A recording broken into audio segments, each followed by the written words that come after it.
Rumors exploded across social media like wildfire when whispers began circulating that Jungkook had turned down an offer so massive, so unbelievable that even seasoned industry insiders were left speechless. A deal reportedly worth billions of dollars. A luxury empire from the United States ready to pour unimaginable wealth at his feet, contracts drafted, campaign concepts prepared, global billboards reserved. And yet, in a move that has shaken the very foundation of celebrity brand partnerships, Jungkook said no. Yes, no. In an era where artists are constantly chasing bigger endorsements, louder collaborations, and record-breaking contracts, this decision feels almost unreal. How could someone at the peak of global influence refuse such staggering wealth? Why would an artist, who already commands stadiums, dominates charts, and shapes fashion trends overnight, walk away from what insiders are calling the most aggressive luxury endorsement proposal in recent history? The American luxury brand at the center of this storm is said to be one of the wealthiest fashion conglomerates in the United States, a powerhouse known for dressing Hollywood elites, sponsoring the most exclusive galas, and maintaining partnerships with Oscar-winning actors and global supermodels. While the company's name remains officially undisclosed in statements, industry watchers have speculated it could be a titan on the level of Ralph Lauren or even a heritage house competing directly with European giants like Louis Vuitton and Gucci. The numbers attached to the proposal are staggering: multi-year global ambassadorship, equity stake opportunities, creative direction involvement, exclusive capsule collections bearing his name, private jet access, luxury residences during campaign periods in New York and Los Angeles, digital revenue-sharing clauses projected to reach historic levels. Insiders describe it as a once-in-a-generation contract. And Jungkook declined. The shock was immediate. Fans known globally as ARMY flooded timelines with disbelief. Comment sections erupted. Some questioned whether the rumors were exaggerated, others speculated there must be a hidden reason. Was it scheduling conflicts, artistic disagreements, loyalty issues, something deeper?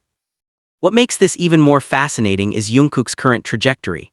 As a member of BTS, he has already rewritten global music history. Stadium tour across continents, Billboard dominance, streaming records shattered repeatedly. Beyond music, his solo presence has proven just as powerful. Every airport appearance trends, every hairstyle sparks imitation. Every casual outfit sells out within hours.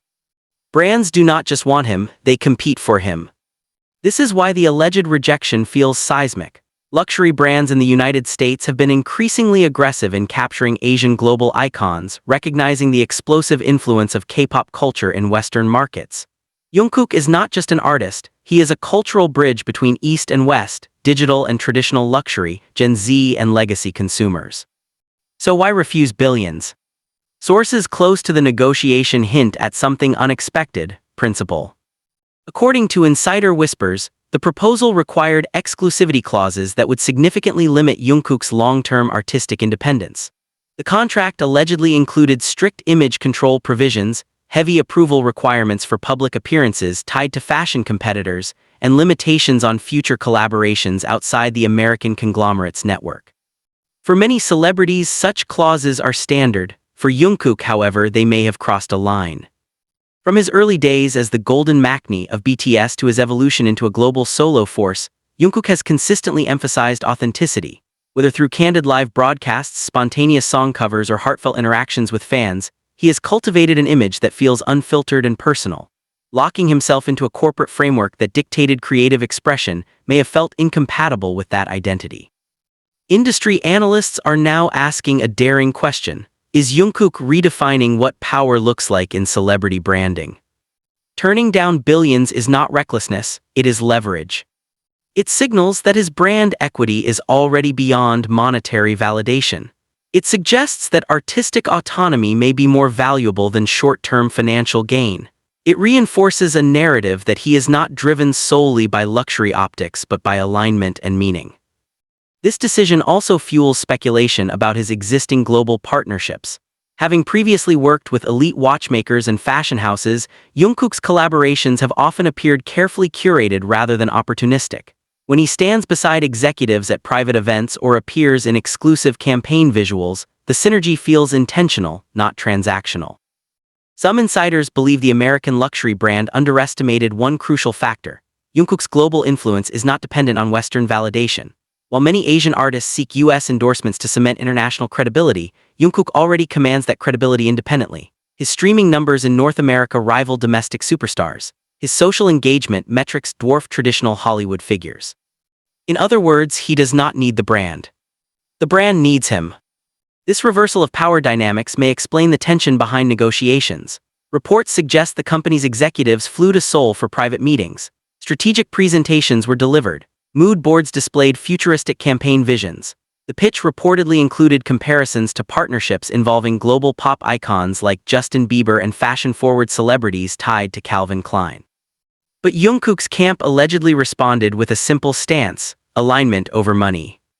Observers note that Jungkook's rise has always been anchored in something deeper than commercial ambition. From grueling trainee years to global superstardom, his journey has been defined by discipline and emotional sincerity. Fans often describe him as someone who internalizes decisions carefully rather than chasing headlines. Ironically, this rejection has generated louder headlines than any endorsement acceptance ever could. Social media analytics reveal a surge in discussions about artistic freedom. Has Jungkook set a precedent for K-pop idols negotiating with Western corporations? Is this a turning point where Asian artists demand not just visibility but equal creative power?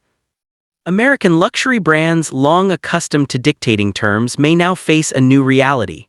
Global icons like Jungkook operate within ecosystems larger than any single fashion house. Their influence spans music, digital platforms, fashion, philanthropy, and youth culture simultaneously.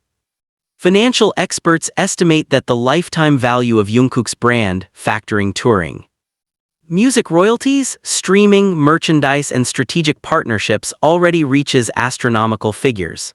In that context, rejecting a multi-billion-dollar endorsement becomes less shocking and more strategic. But beyond numbers lies emotion. Fans interpret this move as a testament to integrity. They see it as proof that Jungkook prioritizes authenticity over opulence. Memes circulate joking that he chose ARMY over America's billions. Others frame it as a quiet rebellion against corporate overreach. There is also a competitive undercurrent. European luxury houses have historically dominated high fashion credibility. American brands have aggressively sought global ambassadors to rival that dominance. If Jungkook turned down a U.S. conglomerate, could it signal stronger alignment with European luxury powerhouses, or perhaps a future independent venture entirely? Speculation intensifies when considering BTS's upcoming activities. As anticipation builds for future group and solo projects, maintaining flexibility could be essential.